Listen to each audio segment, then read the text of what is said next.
그런데 말씀을 준비하고 기도하는 가운데 참 하나님 은혜가 참 감사하다 하는 생각이 들어요. 왜냐하면 명절이 되면은 우리 성도들에게 가장 그 아픔으로 다가오는 두 가지가 있는데, 첫 번째는 우상숭배 문제입니다. 유교의 바탕 속에 살아온 우리 이 민족들이 예수님을 믿으면서 가장 부딪히는 문제가 그 문제거든요. 그래서 저도 그 예수님을 믿고 난 뒤에 불에 막 심한 놈이라고 참 지탄을 많이 받았어요. 왜냐하면 조상 숭배 안 한다고. 저는 그랬죠. 밑에 핫바지 입고 위에 양복 입으면 그게 합당합니까? 한복을 입으려면 한복을 한벌 입고, 양복을 입으려면 양복을 한벌 입어야 되지. 종교는 기독교인데 조상을 추모하는 것은 유교식으로 해라. 그 말이 안 된다고 그렇게 제가 항변을 하고 그렇게 하기도 했습니다. 어쨌든 그러나 다 무시해버리고 조상에게 제사를 지내게 하면은 그냥 그런 막심한 놈이고, 이건 윤리와 도덕에 어긋나는 놈들이다. 그래서 예수님은 선놈이다. 이런 얘기 참 연결 때 되면 많이 듣죠. 그래서 그런 부분이 아프고, 또 그런 소리를 듣는 것, 그것이 문제가 아니고 그것으로 인해서 부모의 마음을 아프게 해드리니까 참 이게 불효하는 것 같아서 더 마음이 아프죠. 그러나 우리는 주님 안에서 부모님을 공경해야 되는 줄로 믿습니다. 또 믿음이 약한 사람들은 그냥 부모 공경한다고 그냥 어쩔 수 없이 끌려가는 식으로 절하기도 하고, 그러다 울려서도 그 우상 제물 먹기도 하고 등등, 이런 것을 통해서 명절을 지나가면서 우리의 영이 굉장히 혼탁해지게 되어 있어요. 그래서 항상 장사하는 사람만 명절의 대목을 보는 게 아니고 마귀도 항상 명절의 대목을 봅니다. 그래서 명절 지나면은 사고도 나고 칼부림도 나고 그죠? 형제간에 칼부림도 나고 별별이 일어나는데, 그 드러나지 않은 것 가운데서 우리 성도들이 영적으로 떼묻고 더럽혀지고 참 그 힘드는 이런 일들이 너무나 많다는 것이죠. 그래서 하나님께서 명절을 다 지나갔으니까 깨끗하게 영적으로 정리하고 새 마음으로 힘차게 출발해서 하나님의 복을 받으라, 그런 뜻으로 이 말씀을 주신 줄 믿습니다. 그래서 우리가 이 명절 지난 다음에 이런 문제를 다 정리해버리고 새로운 마음으로 출발해야 될 줄로 믿습니다.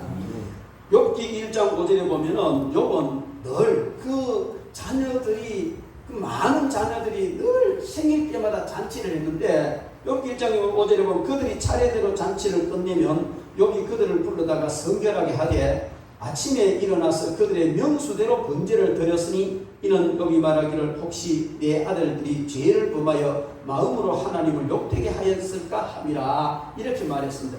그래서 하나님께서는 명절 지나면서 사랑하는 하나님의 자녀들이 혹시 부모 공경 문제나 아니면 여러 가지 제사 문제나 등등 이런 것을 위해서 그 영적으로 더럽혀졌을까봐 예수 그리스도의 보혈을 힘입고 보혈을 의지해서 우리 영혼이 깨끗함을 받고 힘차게 이제 새로운 마음으로 전진하기를 바라는 줄 믿습니다. 여러분들 마음속에 명절을 통해서 뭔가 좀 꺼림칙한 것이 있다든지 아니면은 불미스러운 일이 있어도 다 정리해 버리시기 바랍니다. 그리고 특별히 명절을 통해서 이제 부모님에게 효도하지 못한 이런 것을 우리는 생각하면서 정말 효성을 다하는 그런 저와 여러분들이 되어야 될 줄로 믿습니다.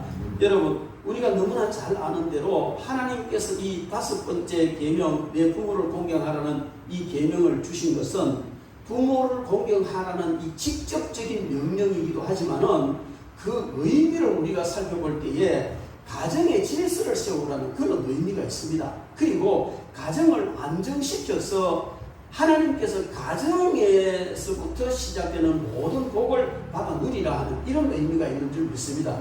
구약 성경을 보면 항상 가정이 기본이고 또 족속이 나아가고 나라로 나아가고 이렇게 발전되어 가는데, 성경은 항상 가정이 기본으로 되어 있습니다. 그리고 또 하나님께서 내신 기관은 가정과 교회밖에 없습니다.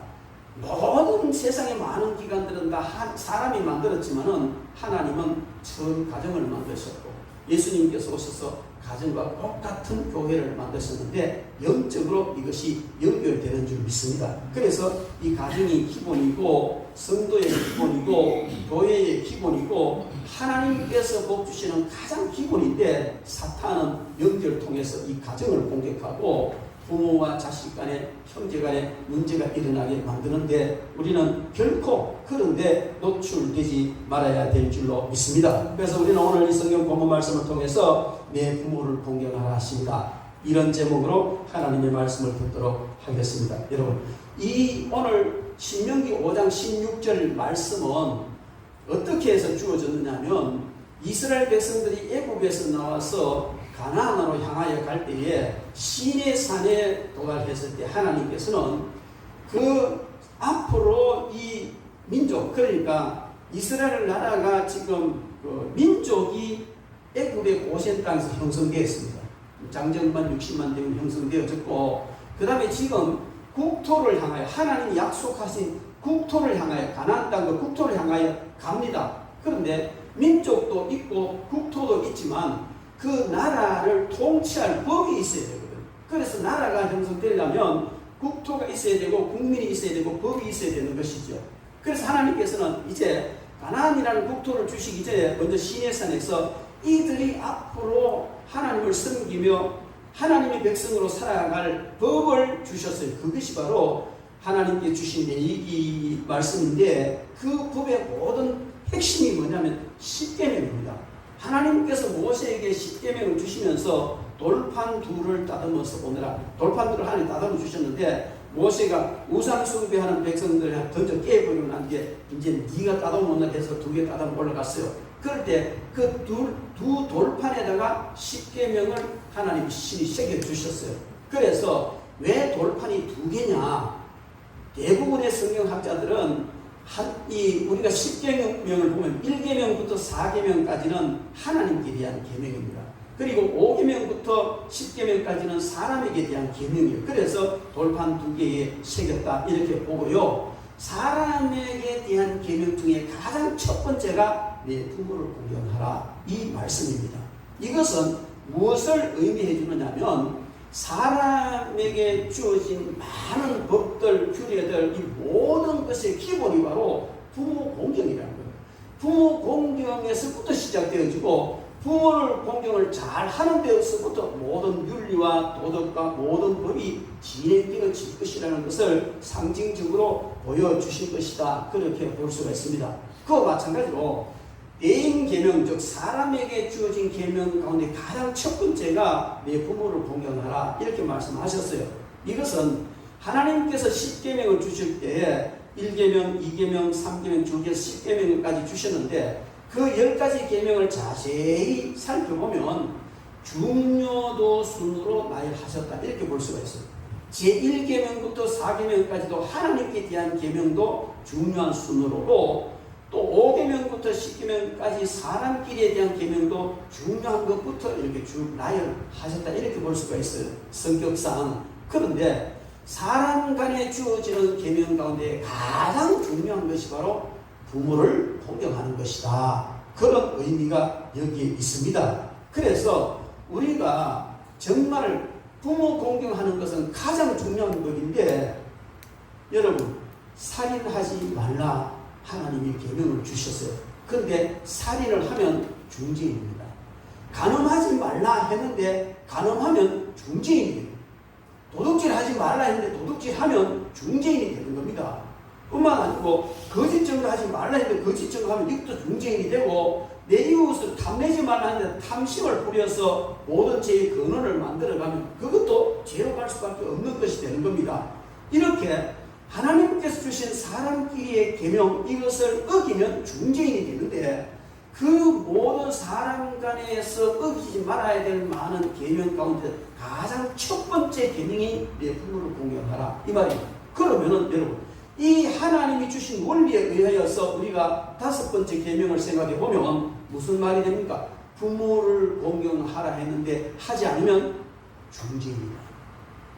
그런데 많은 사람들은 살인하면 아주 중죄인인 줄 알아요.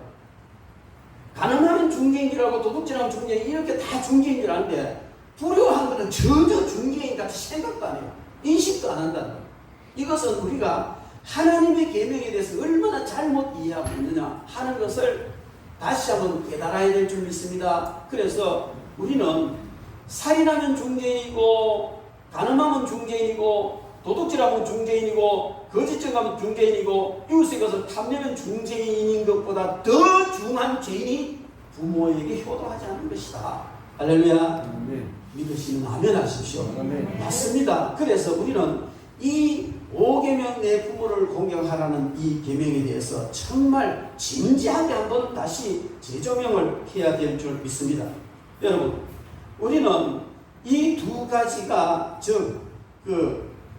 명절 때 우리가 맞이하게 되는 부모를 공경하고 조상을 공경한다는 의미로 하다가 우상 숭배에 빠지는 것, 또 가정의 기본이 되는 이런 중요한 법을 어겨버리고 분쟁을 일으킨다든지 이렇게 되는 이 두 가지가 아주 중요한 문제인데 우리는 그냥 넘어가 버리는 그런 경우가 많습니다.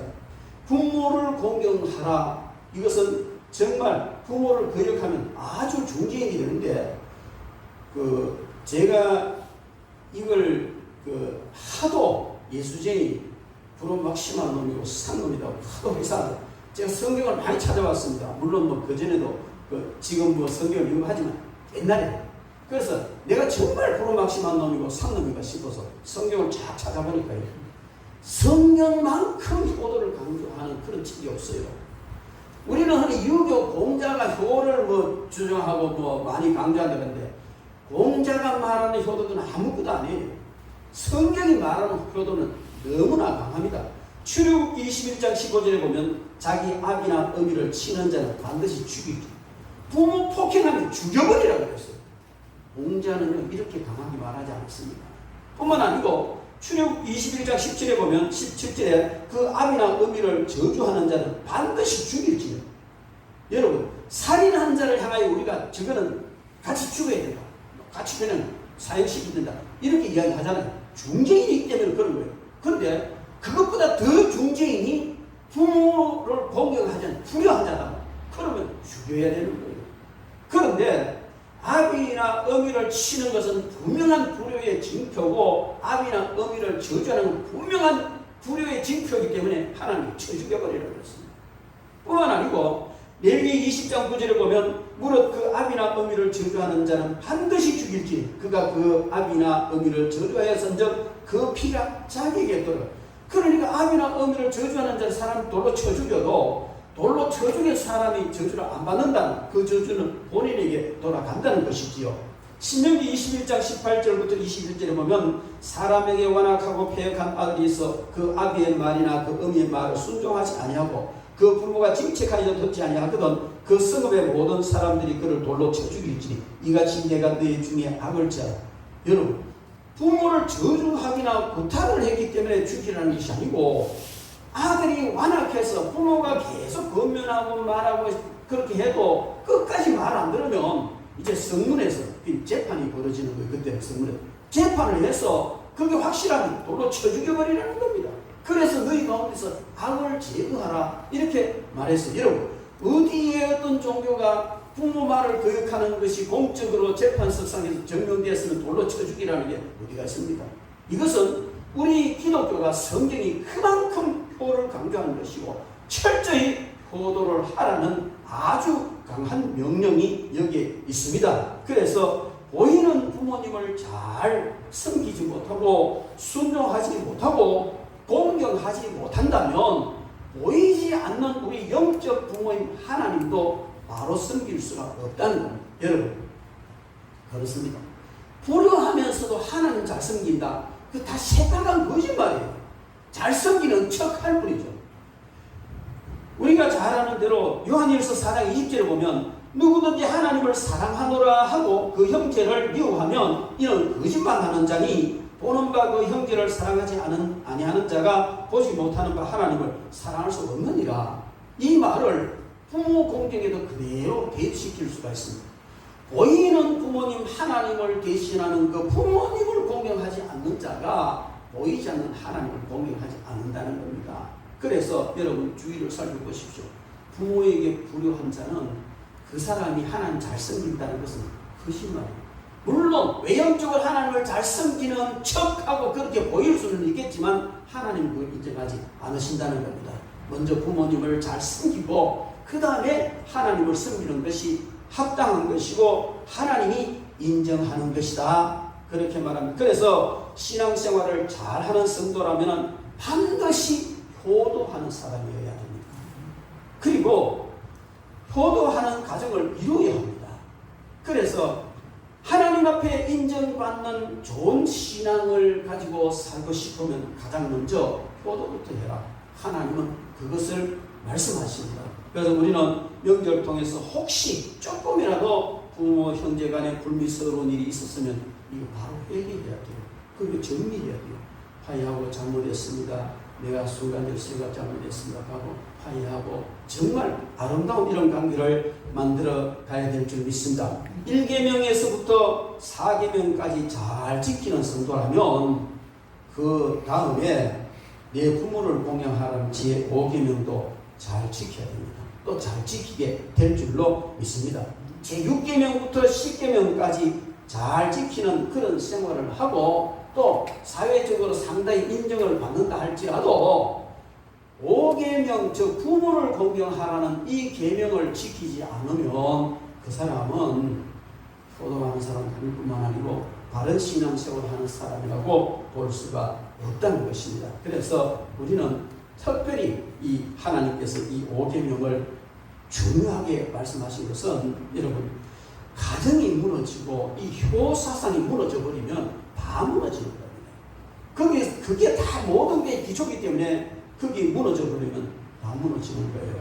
그래서 우리 성도들은 주님의 말씀에 순종해서 부모님을 잘 섬기고 더 잘 공경하고 또 효도의 본을 보이는 이런 삶을 살아야 됩니다. 예수님께서 바리새인들을 아주 책망을 하셨는데 그 책망하시는 이유가 여러 가지가 있습니다. 그 중에 하나는 고르반이라는 말씀을 하시면서 바리새인들을 책망하셨어요. 이 고르반이라는 말은 뭐냐면 이 사람은 하나님을 너무 잘 섬기는 거예요. 이 바리새인들이 하나님을 너무 열심히 잘 섬기는. 그래서 모든 것 하나님께 다 바치는 거예요. 그래 재물도 바치고 다 하나님께 바쳐놓고 사는 이런 삶을 사는데 그들이 하나님께 다 바쳐버렸기 때문에 부모에게 공경할 것이 없다는 것이죠. 그래서 하나님께 바쳤다고 하면서 부모님에게 마땅히 해야 될 물질적인 공경을 이런 걸 하지 않는 자를 고르반 되었다 이렇게 말하는 거예요. 여러분 아무리 하나님께 다 바치고 열심히 하나님께 해도 부모 몫은 따로 내놔야 돼요. 따로 제쳐서 부모님을 섬겨야 됩니다. 하나님 것을 훔쳐다가 부모님 섬기면 안 되겠죠. 당연히 하나님 드려야 되고 그 다음에 그와 함께 부모님을 잘 섬길 때 거기서 하나님의 인정을 받고 또 복을 받게 되는 줄 믿습니다. 그렇다면 여러분 우리는 부모님을 잘 공경하기도 해야 되지만 부모로서 자녀들에게 가르쳐야 될 일이 뭐냐면 부모 공경입니다. 저나 여러분들이나 모든 부모들은 자녀가 잘 되기를 바랍니다. 자녀 망하기를 원하는 사람은 아무도 없습니다. 자녀가 잘 되기를 바란다면 자녀에게 효를 가르치십시오. 부모님을 잘 공경하는 그 생활을 하도록 가르쳐야 되는 것이죠. 목사님 내가 어떻게 우리 아한테 네 효도해라 이런 소리를 하는 거 지가 알아서 해야 아닙니다. 지가 알아서 하면 더 좋고 지가 알아서 안 하면 효도를 가르쳐야 되는 거예요. 그것이 바로 자식이 복받는 길이라는 것을 성경은 말하고 있습니다. 그런데 부모님을 잘 공경하고 어른을 공경하는 효도하는 자녀로 가르치고 양육하면 그들은요 사회에서도 인정받고 반드시 하나님께 복을 받게 됩니다. 이렇게 부모의 그 자녀에게 부모 공경에 대한 효를 가르치려면 먼저 본인이 본을 보여야 됩니다. 본인은 효도를 안 하면서 자식에게 너 효도해야 하면 그 아들이 바깥으로 표현은 안 돼요. 속 비는 짓이다 이렇게 생각하겠어요. 어떤 주일학교에서 그 주일학교에 다니는 딸이 유치부 다니는 딸이 이제 겨우 그냥 그 글 배워가지고 그 유치부에 다니는 딸이 어느 날 집에 와서 막 그냥 막 열심히 외우는 거예요. 열심히 막 외우는데 그래서 너 뭐 외우니? 십계명을 외운다는 거예요. 그래서 선생님이 십계명을 1계명부터 저기 해가 5계명을 외우는데 내 부모를 공격하라. 내 부모를 공격하라. 공격인데 내 부모를 공격하라. 자꾸 이래요. 그래 아버지가 야 이러면 그거 공격이 아니고 공경이다. 내 부모를 공경하라 하는 것이다. 그래 가르쳐줬어. 그러니까 유치부 아이가 아빠 그러면 공격하는 거하고 공경하는 건 뭐야?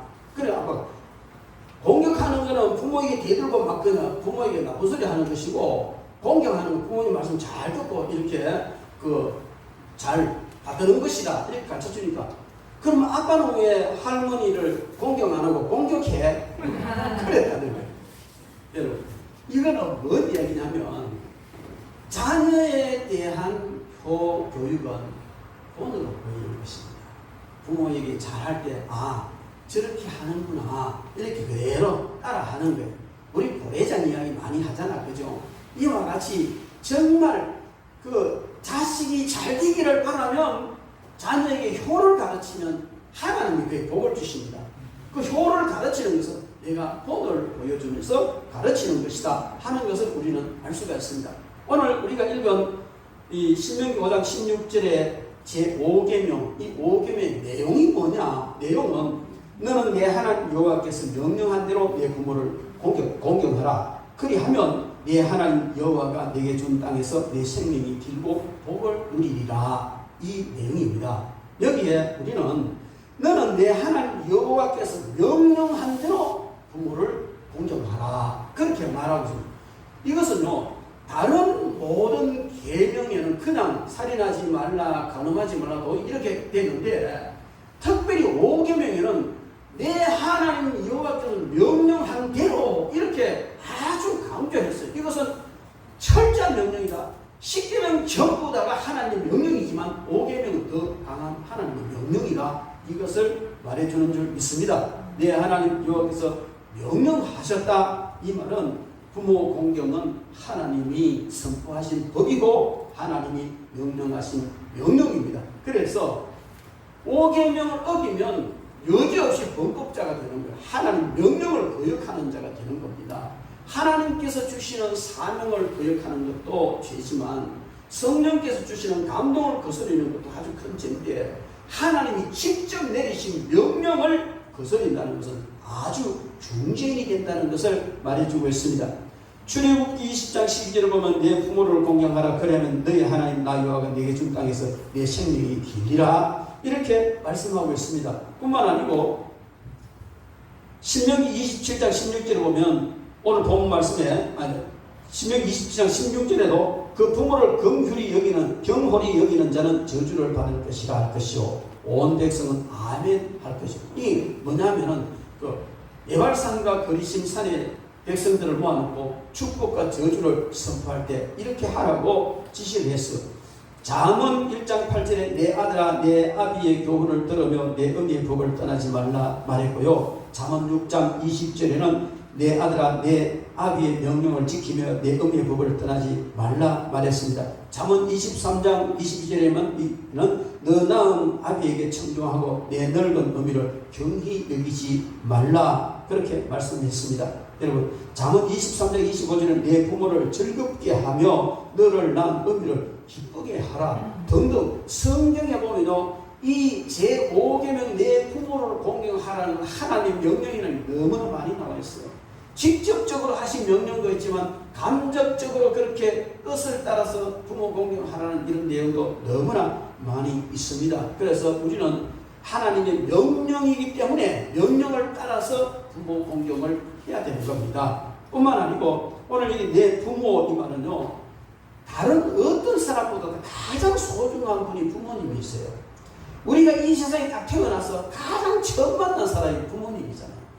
태어나면서 가장 처음 만난 분이 부모님이고 또 가장 우리에게 사랑해주는 분도 부모님이고, 우리를 지켜주고 울타리가 되어주고 우리를 키워주고 보호하시고 모든 그 근본이 되고 가장 귀한 분이 부모님이세요. 여러분, 여기 부모 하면 아버지와 어머니라는 뜻이거든요. 그런데 성경에 보면 이 아버지라는 말, 아부 이렇게 되어 있는데요. 성경의 아버지는요, 어떤 모양으로 나타나느냐 하면 자녀를 사랑으로 우게하는 자다. 그렇게 창세기 37장 10절에 말하고요. 자녀를 축복하는 그런 모습으로 나타납니다. 그리고 불효자식이라도 깊이 이해하고 사랑해주는 분이 아버지세요. 그리고 근심하며 끝까지 기다려주시는 분이 역시 아버지십니다. 자식에 대한 오직 한 가지 사랑, 그게 아버지 사랑이에요. 때로는 징계하고 초단을 하고 호통을 치지만 그것도 아버지 사랑 때문에 그런 남의 자식부터 무슨 세상이 뭐 간섭할 필요는 뭐 있겠어요.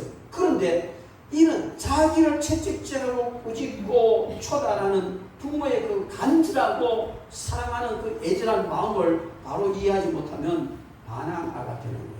불효자가 되고 만다는 거예요. 그래서 아버지가 어떤 분이라는 것, 아버지가 나를 얼마나 사랑하시는가를 이해하면 절대로 불효자는 될 수가 없습니다. 아버지가 나에게 채초리 때리는 것도 아주 무섭게 어떤 그 강압적인 어떤 그런 일을 한 것까지도 다 나를 위해서 하는 것이다 하는 것을 이해하기 때문에 그렇습니다. 그리고 여기 어머니의 이 말은요, 성경에서 가장 자식을 사랑하는 사람이 어머니로 나타납니다. 그리고 우리가 살아가면서도요, 아버지보다도 어머니가 자식에 대한 사랑을 더 지극해요. 아버지는 그냥 한 달이 건너간 같은 느낌이 들고, 어머니는 그냥 막 자식에 대한 사랑은 어머니밖에 없는 것 같아요. 성경에도 보면요, 모세의 뒤에는요, 왕의 명령도 두려워하지 않고 목숨 걸고 이 자녀를 키워낸 그 모세의 어머니 요게벳이 있어요. 사무엘 뒤에는요, 오랫동안 모든 것을 다 헌신하고 희생하면서 자녀를 위하여 기도한 한나가 있었고요. 또 세례요한 뒤에는요, 주의 모든 규명대로 흠없이 행하던 의인 엘리사벳이 세례요한 뒤에 있었습니다. 뿐만 아니고 예수님 뒤에는요, 목숨을 걸고 순종한 마리아가 있었고요. 거짓없는 믿음의 사람 디모데, 훌륭한 디모데의 뒤에는요, 그의 어머니 유니기가 있었습니다. 성경에 뿐만 아니고요, 위대한 사람의 뒤에는 반드시 어머니가 있습니다. 여자는 위대하지 않지만 어머니는 위대하다고 그러잖아요. 그죠? 그래서 이런 귀한 어머니에게 효성을 봐야 됩니다. 근데 제가 보편적으로 보면요, 이 자식들이요, 특히 아들들은 더해 어머니를 완전히 그냥 막 무시하고 막 그냥 막 그냥 휘둘러. 어머니가 뭐든 다 해주고 그렇게 사랑해주는데 마치 자기 때문에 빚진 사람처럼 그렇게 놀더라니까요. 어떤 때 보면 기가 막히게 저놈의 자식이 지금 정신이 있나? 도대체 엄마가 뭘 잘못했다고? 지가 없는데 잘해준 게 뭐라고? 저렇게 큰 소리 치고 어머니는 그렇게 큰 소리 치면 그냥 또 어머니 기주고 하고 또 그냥 이랬고, 그게 어머니 사랑이에요. 이런 큰 사랑을 받은 사람 다시 한번 되돌아보고 새겨보고 아버지의 사랑, 어머니의 사랑, 그 큰 보호를 생각하면 우리는 효도하지 않을 수가 없는 줄 믿습니다. 그런 부모님을 성경은 공경하라 그렇게 말하고 있습니다. 이 공경하라는 말은요, 그 카베드라는 말인데, 이 말은요, 히브리 강조형이에요.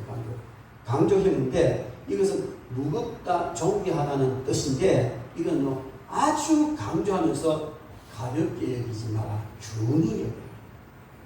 부모님을 공경한다는 것은 부모님을 가볍게 여기면 안 된다는, 부모님을 무겁게 여기라는 것입니다. 여러분, 우리가 정말 부모님에게 효성을 다할 때는 부모님을 무겁게 여겨야 됩니다. 오늘 주부에 제가 표지 그림을 하나 그려놨어요. 표지 그림 보면은 아들이 아버지를 업고 다닙니다. 그죠? 아들이 아버지를 업고 다니는데, 그림자는 두 사람의 그림자가 나오는 것이 아니고, 그림자는 노인 하나와 아들 하나의 그림자가 나옵니다.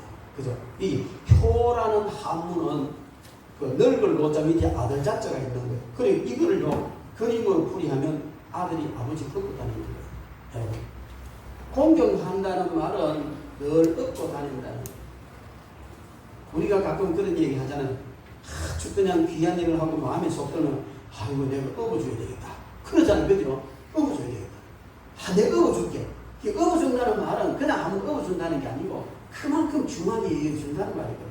여러분 우리는 한 번, 두 번 업어주는 게 아니고 부모님을 널리 업고 다니는 게 그게 한문의 효자라는 말의 뜻이에요. 아들이 노인을 업고 다니는 그 그림이 바로 그 효자라는 그 한문의 효자인데 우리는요 늘 아버지를 업고 다니고 어머니를 업고 다니는 그런 마음으로 효도를 해야 될 줄 믿습니다. 그래서 우리는 부모님을 잘 공경해야 되는데 부모 공경에 대해서 다른 말 티마오라는 말이 있어요. 티마오라는 말은 값을 지불한다는 그런 의미예요. 값을 지불한다는 이 말은요 아주 그 인칭 단수 현재 명령형인데 이것은 무슨 말? 값을 지불하되 지금 지불하라. 값을 지불하는데 지금 그에게 지불하라. 이런 의미가 되는 거예요.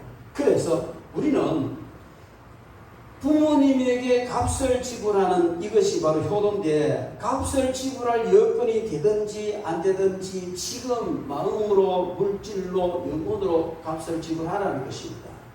우리는 많이 그런 얘기죠. 형편이 그러니까 어쩌겠어요. 그래. 형편이 그러니까. 코로나19 때문에 정부에서 아주 큰 잘못을 저질렀어요. 이번 명절에는 코로나 감염이 우려가 되니까 부모를 찾아가지 말라고.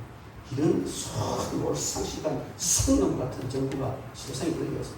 그런 애끼리 울고 싶자 때린다고. 부모 공경 안 해도 부모 모시러 안 가. 그러면 집구석에 가면 들어앉는데 저끼리가 온갖 데 다 돌아다니 놀러 가버려. 그게 뭡니까? 저는 그걸 보면서요.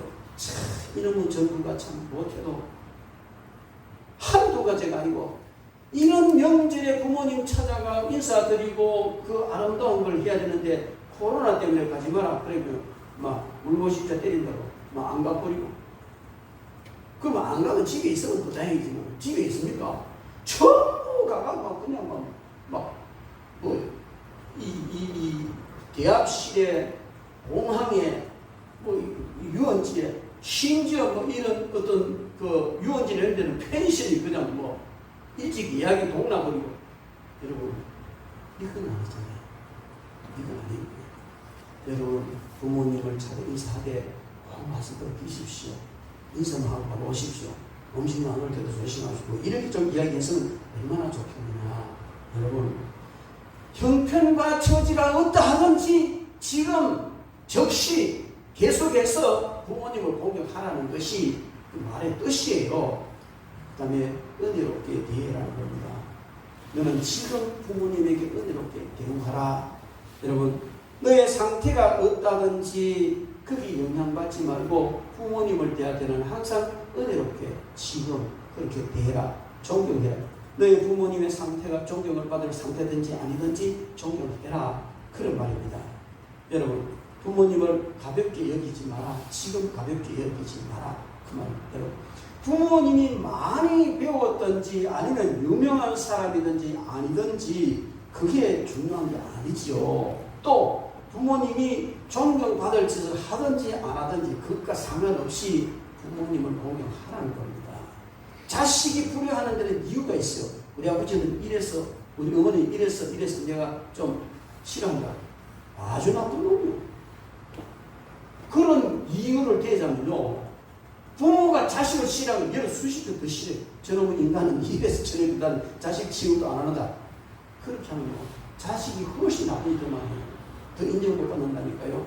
그런데 우리는 부모님의 상태가 어떠하든지 또 지금 내 형편이 어떠하든지 지금 즉시 계속해서 부모님을 섬기고 또 은혜롭게 그렇게 공경해 가라 하는 내용이 오늘 이 말씀입니다. 여러분 이 효사상은요 동서양을 막론하고 고금을 막론하고 사람에게는 가장 중요한 그런 기본 사상이 효사상입니다. 우리가 잘 아는 대로 로마라는 나라는요, 강하게 짝이었고, 이 법규가 엄하게 짝이었고, 그 정부에서 아주 강력하게 이렇게 그 정복을 해가면서 법을 엄중하게 적용을 시켰던 그런 나라예요. 그런데 거기 보면 제가 오늘 주부에 그림을 하나 그렸잖아요. 그죠? 수요 예배 밑에 그 그림을 하나 한번 보십시오.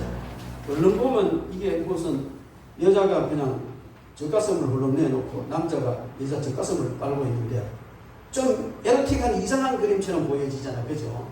그 주부에다 뭐 이런 경건하지 못한 그림을 실어놨습니까? 이렇게 생각할 수도 있겠습니다. 근데 이 그림이 무슨 그림이냐면은 루벤스라는 사람이 그린 그림인데 그 제목이 로마의 잔이라는 겁니다.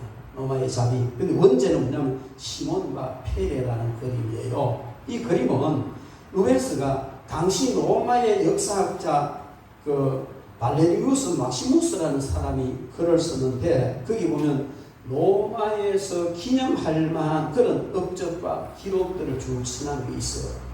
거기에 나온 한 이야기를 이렇게 그림으로 그린 거예요.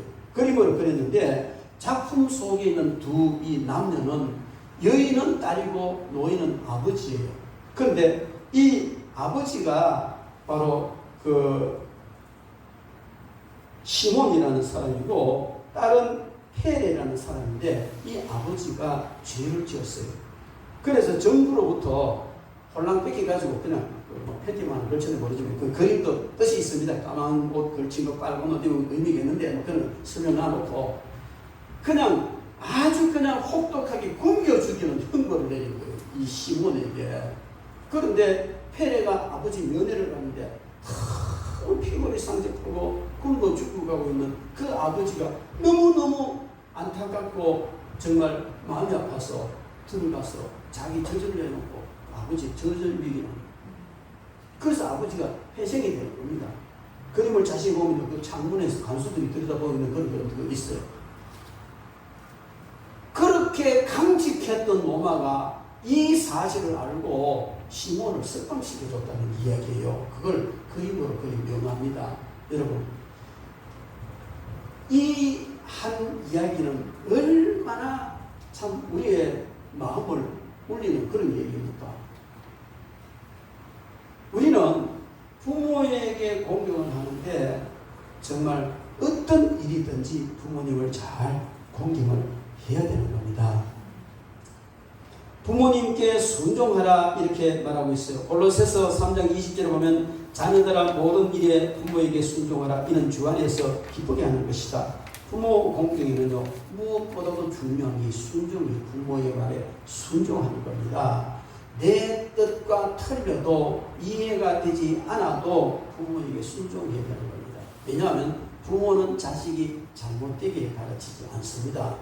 그리고 도저히 부모가 하는 말이 이건 옳지 않다. 그리고 내가 받아들이기 어렵다. 그러면 부모가 수긍할 수 있도록 같이 대화를 해서 함께 풀어가야 되는 겁니다. 그래서 여러분 우리는 부모의 말에 항상 순종하는 삶을 살아야 합니다. 예수님께서는요 철저히 아버지 하나님께 순종했어요. 우리가 예수님을 믿는다는 것은 예수님을 따라간다는 거예요. 예수님의 본을 따라가는 삶이 예수님을 믿는 사람의 삶입니다. 그러면 예수님은 어떻게 효도를 했는가? 그것을 보면요 예수님은 이 땅에 계시는 동안 늘 하나님을 아버지라고 불렀어요. 아버지. 그래서 요한복음 4장에 보면 나에게는 다른 양식이 있는데 곧 아버지의 뜻을 이루는 것이 양식이다.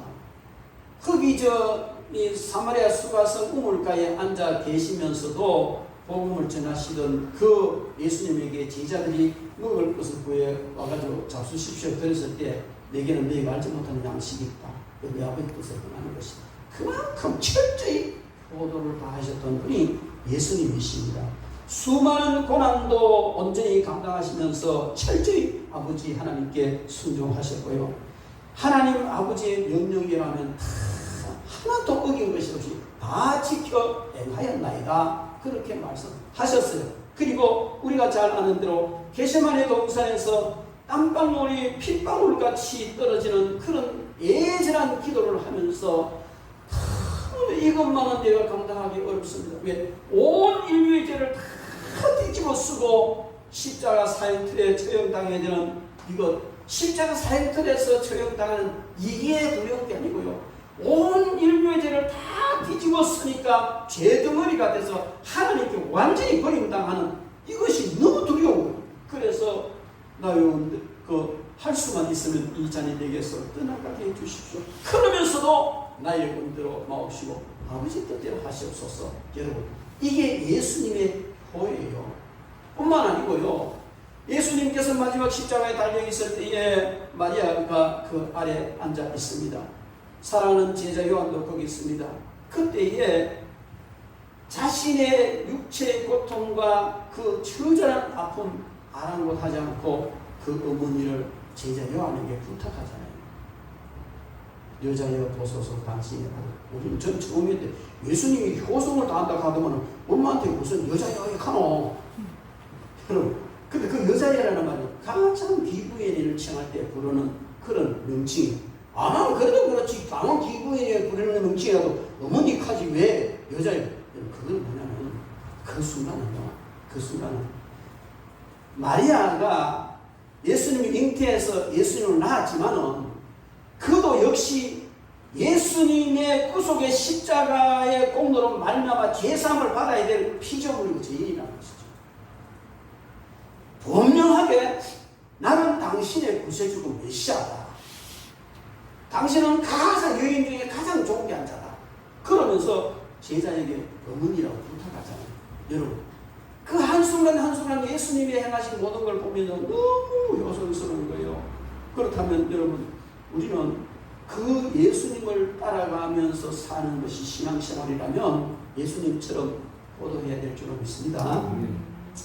우리가 잘 아는 대로 이삭도 자기 목숨을 모리아산에 바치면서 아버지 아브라함에게 순종했습니다. 이것이 예수님의 순종의 표상이라고 말하지 않습니까? 부모에게 순종해야 됩니다. 그리고 부모님에게 은혜를 갚아야 됩니다. 여러분, 부모님에게 은혜를 갚는데 하는데 말이 이상한 말이에요. 그죠? 부모에게 어떻게 은혜를 갚습니까? 자식은요, 여러 수백 번 태어났다 죽었다 해도 그럴 리 없지만 그렇게 한다 해도 부모님 은혜 갚을 수 없습니다. 없어요. 뭐 부모님에게 좀 잘해주고 뭐 편하게 해줬다고 부모 은혜 갚았다. 택도 없는 소리. 그 은혜 갚은 게 아니에요. 조금 그냥 은혜 갚을 조금 한 거예요. 여러분, 자녀는 절대로 부모님에게 온전히 은혜를 갚을 수는 없습니다만은 그러나 은혜를 갚으려고 최선을 다해야 된다는 겁니다. 이게 자녀로서의 도리인 줄로 믿습니다. 여러분, 자식의 당연한 의무, 이 의무가 효인데 언제부터는요, 이 효라는 것이요 퇴식이 되어져 버리고 이상하게 흘러가는 그런 경우를 많이 보잖아요. 요즘 사회가 그만 악해졌다는 것이죠. 이지라는 사람이 있었어요. 이 사람이 아들 집에 갔습니다. 근데 며느리하고 아들하고 같이 밥을 먹다가 며느리가 잠깐 밖에 나간 사이에 아주 힘들게 아들에게 몇 마디 말을 했어요. 얘야, 우리도 효도 계약서 쓰는 게 어떨까? 그랬다. 그 효도 계약, 그 아들이 벌써 반가운 거죠. 그러다가 아버지 생각해 봅시다. 이러고 나갔다는 거예요. 그 이 씨가 이 아들이 장가 갈 때에 강북에 5억짜리 아파트를 하나 준 거예요. 그 이 사실을 이제 친구들한테 이야기했더니 친구들이 효도 계약서 썼나? 그래 묻는 거예요. 효도 계약서가 뭔데? 그 효도 계약서 써야 돼. 에이, 뭐 부모 자식 간에 뭐 계약서를 써노? 안 그렇다. 요새 법이 효도 계약서를 안 쓰고 그냥 자식에게 재산 이렇게 상속했으면 그거는 아무 법에 가서 보장을 못 받는데, 근데 효도 계약서를 딱 쓰면 자식이 불의하면은 법에 딱 소송을 하면 돈 내놔. 실제로 그런 판례가 참 많이 있습니다.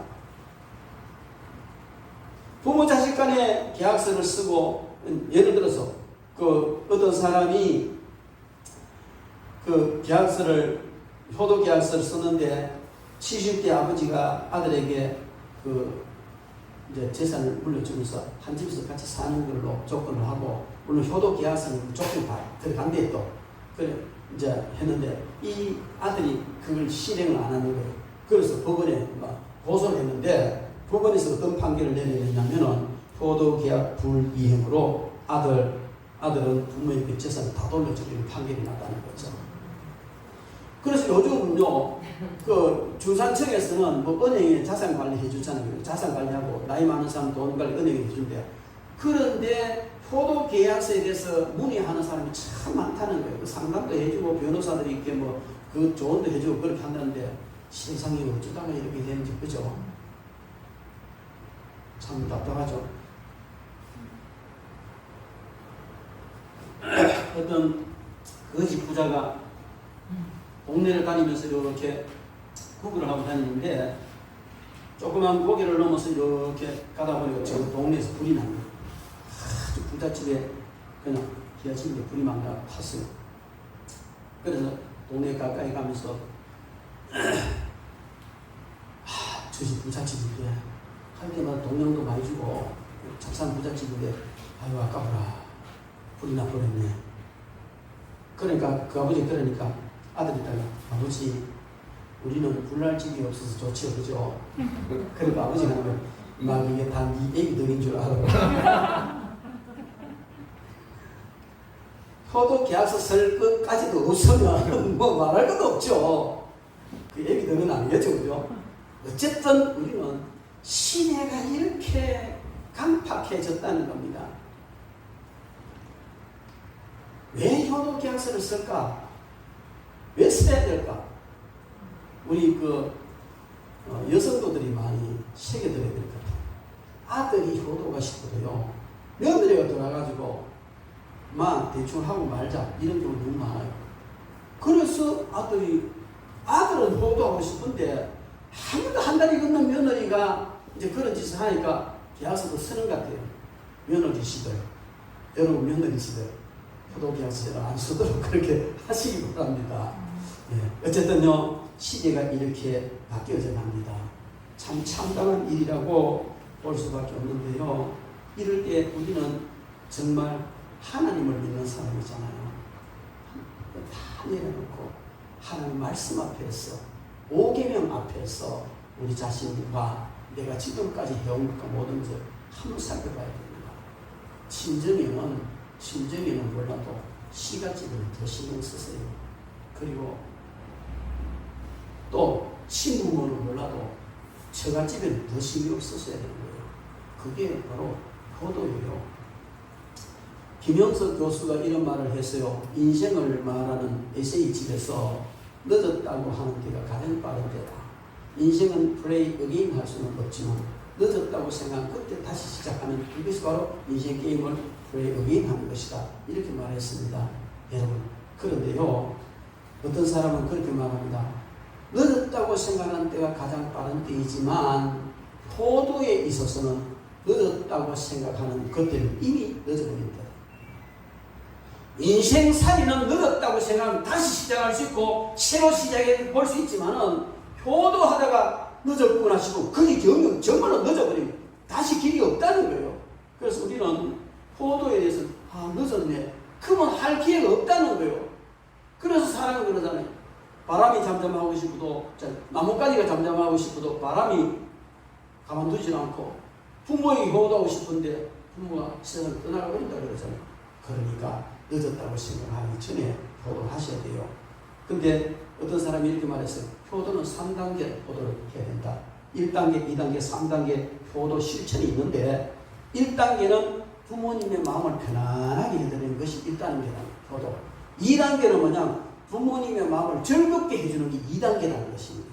1단계, 2단계 효도는 그냥 조금 신경 쓰고 노력하면 할 수 있다는 거죠. 그런데 진짜 효도는 3단계 효도를 해야 되는데 이 3단계 효도는 뭐냐면 부모님의 마음을 감동시키는 것이라는 것이죠. 세상 사람들이 마케팅 전략을 세울 때도요. 고객 감동이에요.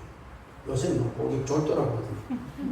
고객 감동까지 안 되는데 고객을 졸도시키는데 하는데 여러분 부모님을 졸도시키시기 바랍니다. 그냥 충격이 충격조사 아니고 너무 아들이 효도를 잘하니까 뭐 졸달 만큼 한번 해보시기 바랍니다. 부모의 마음을 감동시키는 이 3단계 효도인데 그 방법은 어떤 것이냐? 구체적으로 여러 가지 이야기를 해놨어요. 부모님이 기대했던 이상으로 학업 성적이 쑥쑥 올라가는 거. 이거 부모님 감동시키는 거라는 거죠. 그리고 중병에 걸린 자녀가 완전히 회복되는 거. 그러니 아빠 골골 하는 것도 부러운데 만약에 여러분이 아프면 부모 앞에서 아파도 소리 하지 말고 건강하고 튼튼하게 살아가는 것이죠. 또 부모님의 장기에 이상이 있을 때에 장기를 기증하는 거. 참 이거요 쉬운 것 같아도 쉽지 않습니다. 요리조리 핑계대고 빗기가는 건 얼마나 많습니다. 그리고 말썽만 부리던 자식이 반성하고 훌륭하게 바른 길을 살아가는 거. 이 부모 감동이에요. 그리고 또 사업을 하되 성공하는 것. 그리고 또 사업을 하기 실패했는데 거기서 주저앉는 게 아니고 다시 일어서서 부모님 앞에 당당하게 제기하는 걸 보여드리는 것.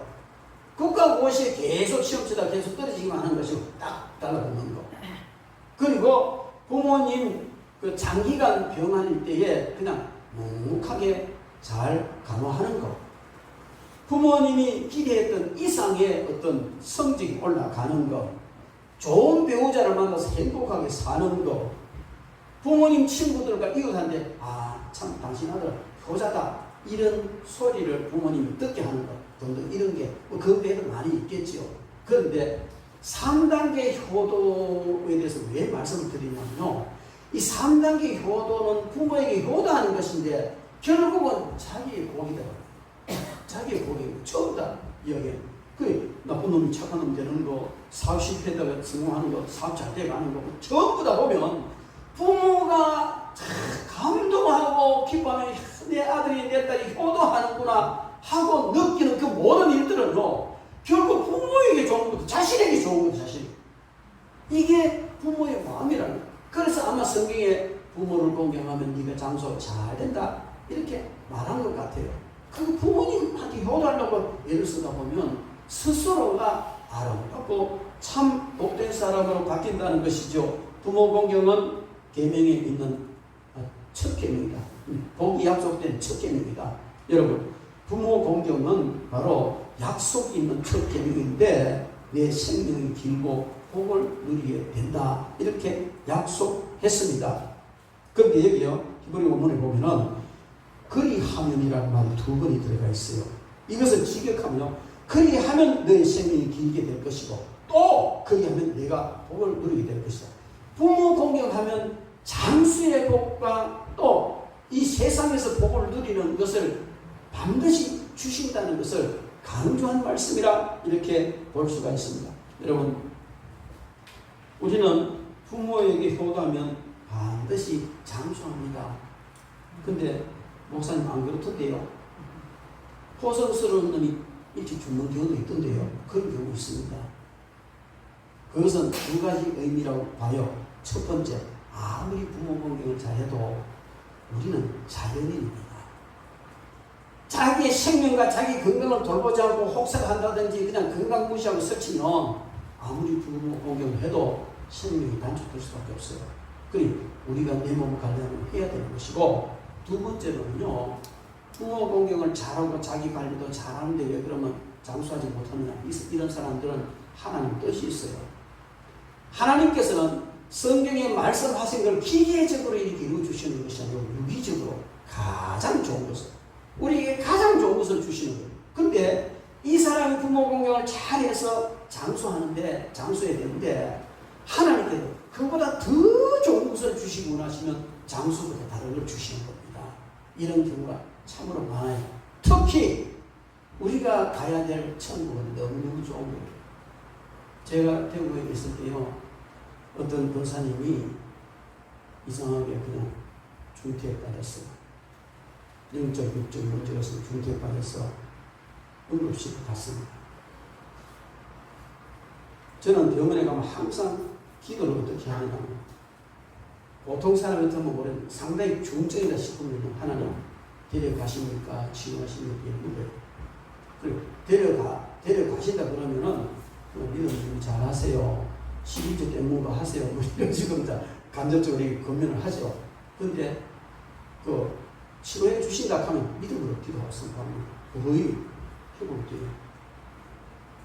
근데 기도를 하는데 하나님 살려주신다. 그럼 마지막 지금 응급실에서 숨 넘어가려고 하는데 기도하니까 하나님 살려주신다. 그래서 기도했죠. 의식하면 하나님 살려주신다고 약속하시 살려주십시오. 있습니다.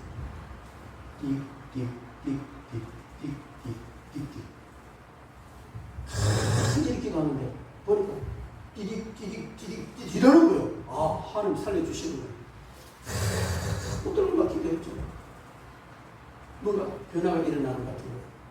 근데 한참을 뭐 가족들도 있고 다 의사들도 다 둘러서가 있는데 목사가 어떤 하나님 살려주신다 기적이 일어날 줄 믿고 기도를 했어요. 근데 아들이 있다고 목사님 대신 나오세요. 나 사고인 줄 알았어.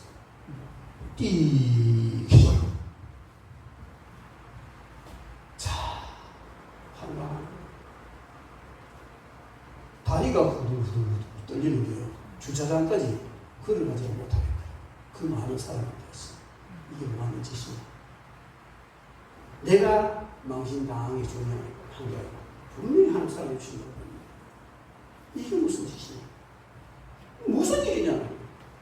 겨우 차에가 제가 포지를 않았는데 정신이 몽롱하더라고요. 그리고요 한 주간 동안 방콕에 딱 처박혀가지고 두문불처럼 들어앉아 하는 길이 있어요. 하나님 내가 잘못 받았으니까 이게 뭡니까? 이번 주일날 내가 설교를 어떻게 하란 말입니까? 설교 못하겠는 거예요. 여러분 그냥 뭐 툴툴툴 아무거나 하면 되지만 그건 아니거든요. 정말 영적 투쟁을 했던 그런 자리인데 설교를 못할 것 같아요. 이번 주일날 설교를 어떻게 하나 고민을 하면서 기도하는데 금요일 저녁에 하는 기도하는데 그 말씀을 주시고 나는 살려주기를 원했는데 그가 원치 않았다. 그걸 주셨어요. 그러면서 사람이 마지막 딱 임종이 될 때는 이게 이 세상과 저 세상을 왔다 갔다 하는 거예요. 육신은 누워있지만 영은 왔다 갔다 하는 거예요. 하나님 그걸 깨닫게 해주죠. 그래서 하나님도 살려주시고 싶었고 이 배목사라는 그 애절한 친구들 배목사 그들을 살려달라고 기도하는데 이 권사님이요 너무 고생하고 너무 어려웠거든요. 그래 이 세상 쳐다보고 저 세상 천국 쳐다보는 게 하나님 나한테서 천국 가려면 그렇게 갔다는 거예요. 원래 내 해석이 아니고 정말 두문불처럼 엎드려서 하나님 기도하니까 그런 놈도 주실 거예요. 저는 그렇게 믿어요. 아, 내라도 그렇게 했구나. 저 변목사 말로 말자 고생스러운데 더 듣던 노력하나 비키나 나 가는다. 그렇게 갔을 것 같아요. 여러분 우리가 이 땅에서 장수하는 거 정말 복입니다. 그러나 그 장수의 복보다 더 귀하고 아름다운 복이 기다리고 있어요. 하나님은 기계적으로 우리에게 모든 사시는 것이 아니라는 것이죠. 여러분 성경은 거짓말이 없습니다. 포도하시기 바랍니다. 장수하고 잘 됩니다. 뿐만 아니고 그것보다 더 귀한 복을 우리에게 주십니다. 하늘 아래에서 땅에서 자녀들이 잘 되는 복.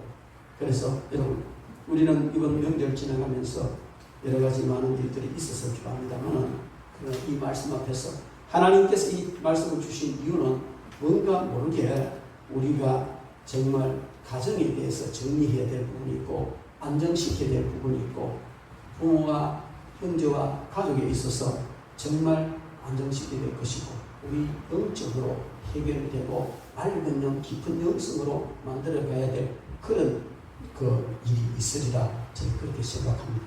저는 잘 몰라요. 여러분들의 영적 상태는 잘 몰라요. 그러나 하나님은 아시지 않습니까?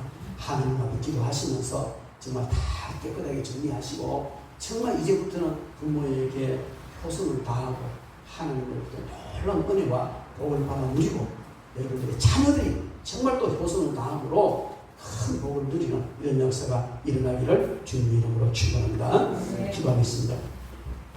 하나님 아버지 은혜와 사랑을 감사합니다.